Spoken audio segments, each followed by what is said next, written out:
కాంగ్రెస్లో చేరిన 10 మంది బీఆర్ఎస్ ఎమ్మెల్యేలపై అనర్హత వేటు వేయాలని ప్రోటోకాల్ ఉల్లంఘనపై స్పీకర్ గడ్డం ప్రసాద్ కుమార్కి బీఆర్ఎస్ ఎమ్మెల్యేలు పిటిషన్ సమర్పించారు.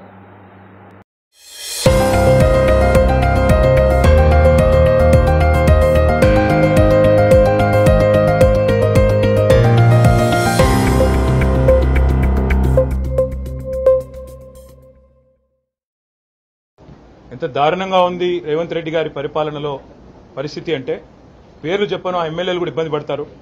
ఒక ఇద్దరు ఎమ్మెల్యేలు పార్టీ మారిన వాళ్ళకి వాళ్ళ నియోజకవర్గంలో డీఎస్పీలు ఫోన్ చేసి మీరు మారండి, మారకపోతే మీకు ప్రాణగండం ఉందని కొంతమందిని భయపెట్టారు. స్వయంగా పోలీస్ అధికారులు ఫోన్ చేసి వాళ్ళ భయభ్రాంతులకు గురి చేసే విధంగా చేస్తున్నారు.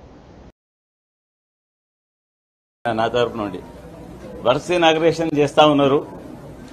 ప్రోటోకాల్ ఉల్లంఘనలు జరుగుతూ ఉన్నాయి, చెక్స్ పంపిణీ జరుగుతూ ఉన్నది. ఎట్లయితే అవన్నీ చేస్తా ఉన్నారో ఓడిపోయిన ఎమ్మెల్యేలను కూడా ఓడిపోయిన అభ్యర్థులను కూడా ఇక్కడ హౌస్ లో పర్మిట్ చేయమని రిక్వెస్ట్ చేసింది. ఎప్పుడైతే అక్కడైతే పర్మిట్ చేస్తా ఉన్నారో ఇనాగ్రేషన్ పర్మిట్ చేస్తా ఉన్నారు, చెక్ల పంపిణీకి పర్మిట్ చేస్తా ఉన్నారు, ప్రతిదానికి పర్మిట్ చేస్తా ఉన్నారు. అలాగే నా ఒపీనియన్ మాత్రం నేను స్పీకర్ గారికి చెప్పడం జరిగింది. ఇప్పుడే లోపల చెప్పేసి వస్తా ఉన్నా. ఈ రాబోయే శాసనసభ సమావేశాల లోపల ఓడిపోయిన అభ్యర్థులను హౌస్ కు పర్మిట్ చేయండి, వాళ్ళని కూడా అలౌ చేయండి అని చెప్పిన. అక్కడ ఎంత ఉంటా ఉన్నారు, ఇక్కడ కూడా ఉంటే బాగుంటుంది, హౌస్ కు బాగా మర్యాద ఉంటుంది అని చెప్తే మీ ఆవేదన ఏందో చెప్పండి. నేను మాత్రం ఎంత మటుకు అయితే యాక్షన్ తీసుకోవాలో ఖచ్చితంగా తీసుకుంటానని బాగా సీరియస్ గా నేను చెప్పడం జరిగింది. చూస్తాం. ఇప్పుడు ముఖ్యమంత్రి గారు మాటలు చెప్తా ఉంటే కల్కి సినిమా పనికిరాదు, మనకి కల్కి సినిమా పట్టుకురాదు, ఏ 3D సినిమా పట్టుకు అద్దాలు చూసే అవసరం, అద్దాలు లేకుంటే 3D మూవీ చూపిస్తున్నాడు.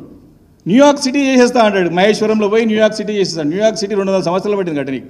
న్యూయార్క్ సిటీ తలదన్నే విధంగా మహేశ్వరంలో సిటీ చేస్తా అంటాడు.